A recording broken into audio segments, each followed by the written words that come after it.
morning guys! Good morning po sa inyong lahat. Ngayon po ay Thursday.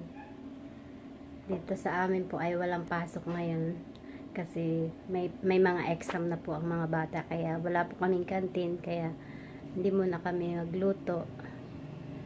Kaya ngayon po umaga ay magluluto naman ako ng ulam namin na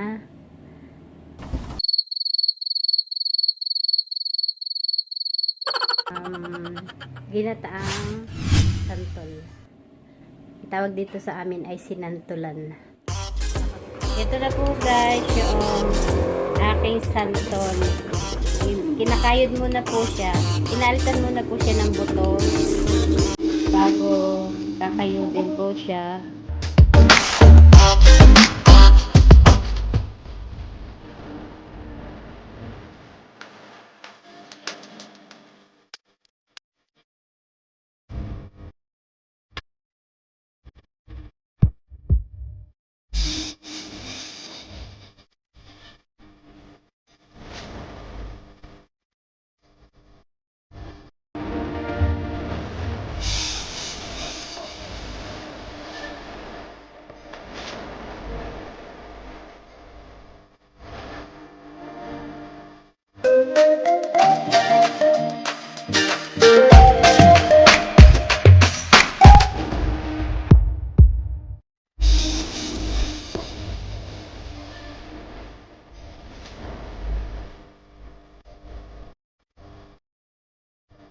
Ito po yung aking santol na kinudkod. Ang gagawin ko po ay pipigaan ko po siya hanggang sa maalis yung masyado niyang asim. Yan, pipigain lang po siya. Tapos hugasan.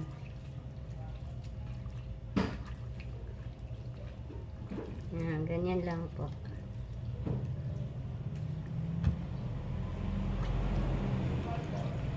Pigang-piga, tapos huhugasan ulit para maalis yung asim niya.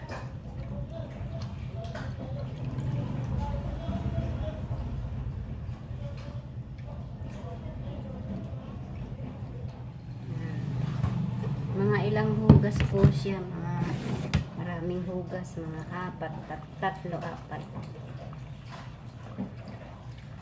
Tapos pipigain po siya para maalis yung asim niya.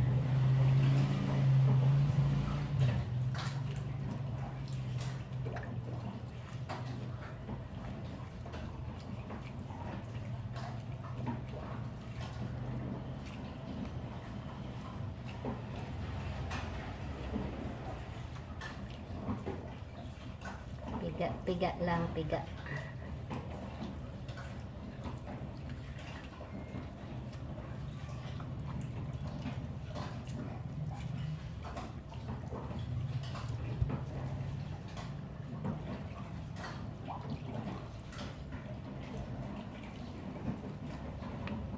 Ito na guys yung aking piniga na santol. Yan, napigaan na siya. Wala na siyang asim, hindi na siya masyadong maasim. Yan. Ngayon naman guys ay magagayat ako maghihiwa ako ng sibuyas, bawang, saka itong sili. Naman ay ihanda ko yung kanyang mga pangsahog.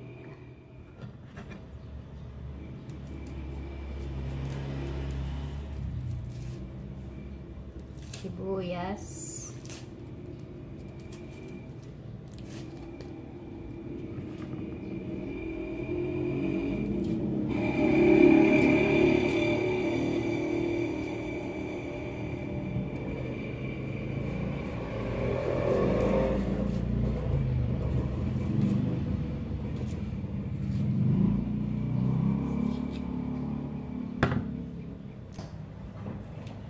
garlic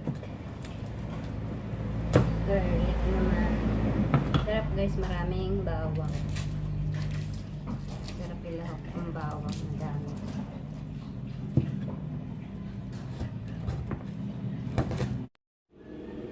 Hi guys, ito na po yung aking sahog ng aking sinantulan. Ito yung santol, yung laman ng santol. Tapos ito po yung sahog niya. Sibuyas, sili, bawang, paminta, tsaka itong alamang, bagoong alamang. Yung sibuyas. At ito po yung aking gata, yung coconut milk. Ito po yung ikalawa. Ito yung unang gata. Yan. Start na po tayo ng pagluto.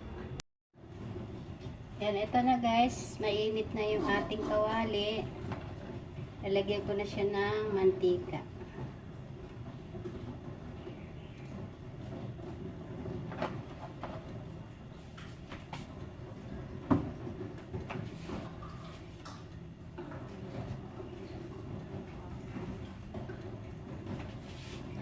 Unahin natin itong garlic.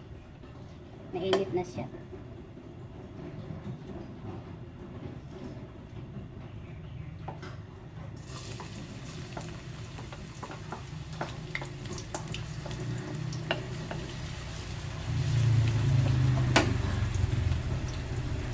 Napapansin nyo guys, mayroon pa siyang balat ng bawang.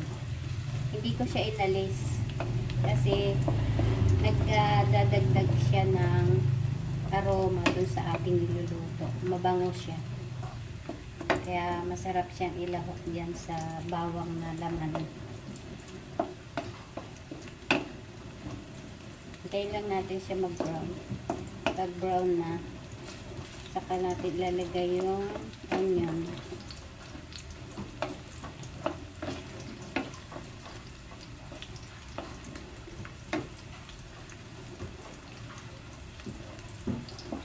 Yan, nag-aamoy na siya. Bango.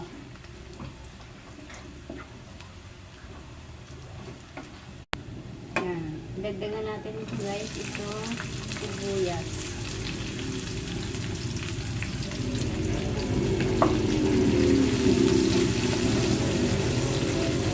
Sarap ng amoy.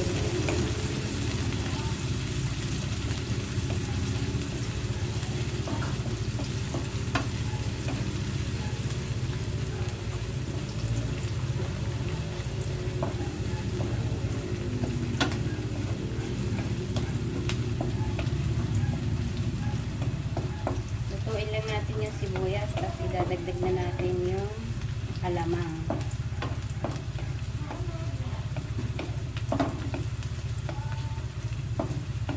Pag nag-clear na yung sibuyas, luto na yun.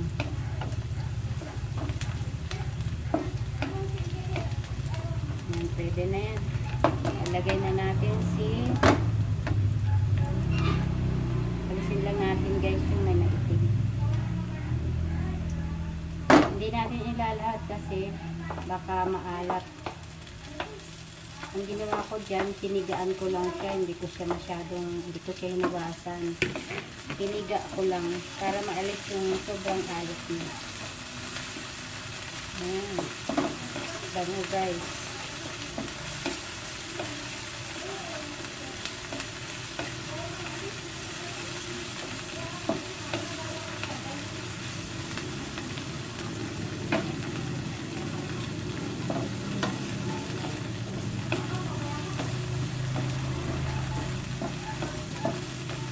Lutuin lang natin yung gusto guys, yung alamang. Masarap din dito guys, ilahok yung alimasag. Yung alimasag na laman ng alimasag, masarap din siyang ilahok dito. Kaya yung hipon na malalaki, aalisin lang yung balat. Pero ako itong ginamit ko, alamang. Kasi ito yung available dito sa amin ngayon. Ilagay na natin guys itong santol.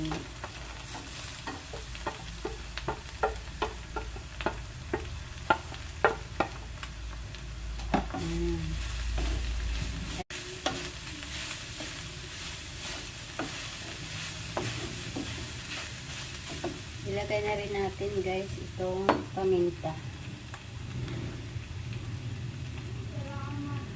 At saka itong kalahati ng sili. Yan, mamaya natin siya ilalagay kasi masyado siyang maanghang.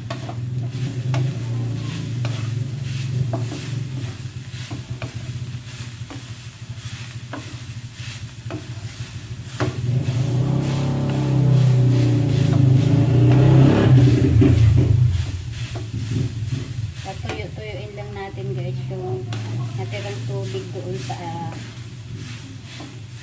santol. Pag medyo natuyo na siya, lalagay na natin yung ikalawang gata.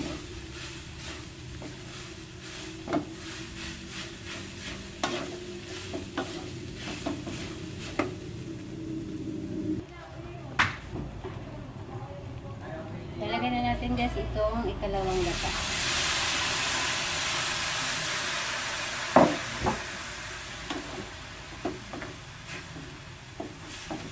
Tapos papakuluin lang natin siya hanggang sa matuyo ulit yung kanyang gata, yung ikalawa.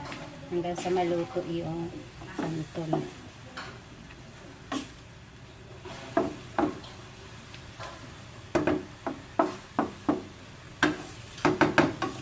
Tatakapan natin siya guys hanggang maluto siya.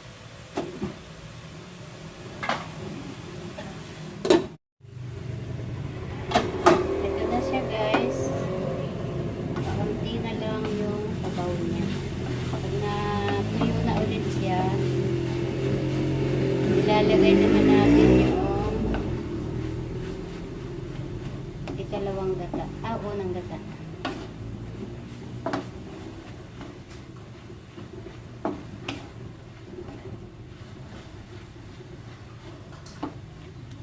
Ito na guys, kakaunti na yung sabaw niya.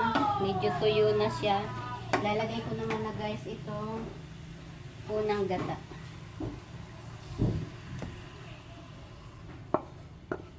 Galing kasi siya sa freezer guys, kaya buo-buo siya. Kahapon ko siya binili sa palengke. Ayan. Mamaya creamy na siya.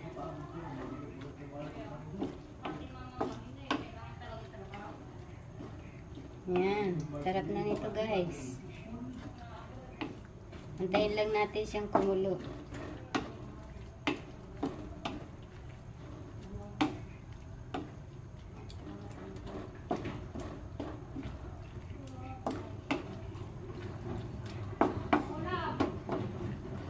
Kukuluin lang natin siya guys.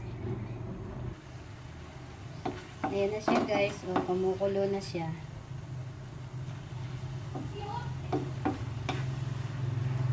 Lagyan natin siya guys ng konting soup powder. Para magkaroon ng sarap-sarap na lasa.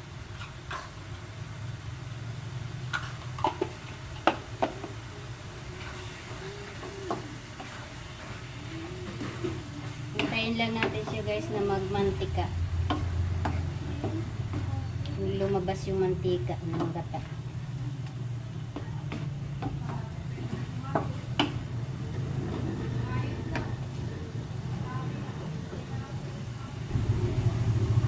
Ito na guys yung aking sinantulan. Tikman lang natin guys kung okay na yung lasa.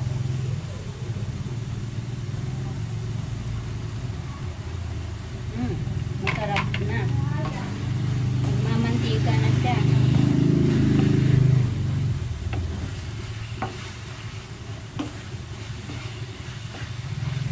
Konti pang labas ng mantika.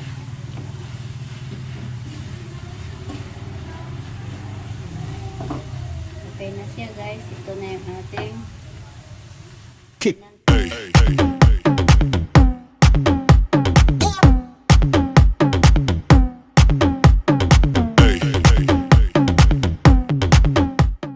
Hi guys. Ito na po yung aking sinantulan.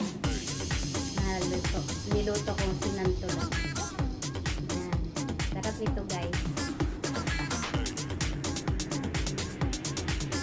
So yun po, yun na po ang aking vlog today. Sana po hindi kayo magsawa manood ng aking vlog. And don't forget to subscribe my channel, Lloyd Jacqueline. Yun po. Marami pong salamat. Bye!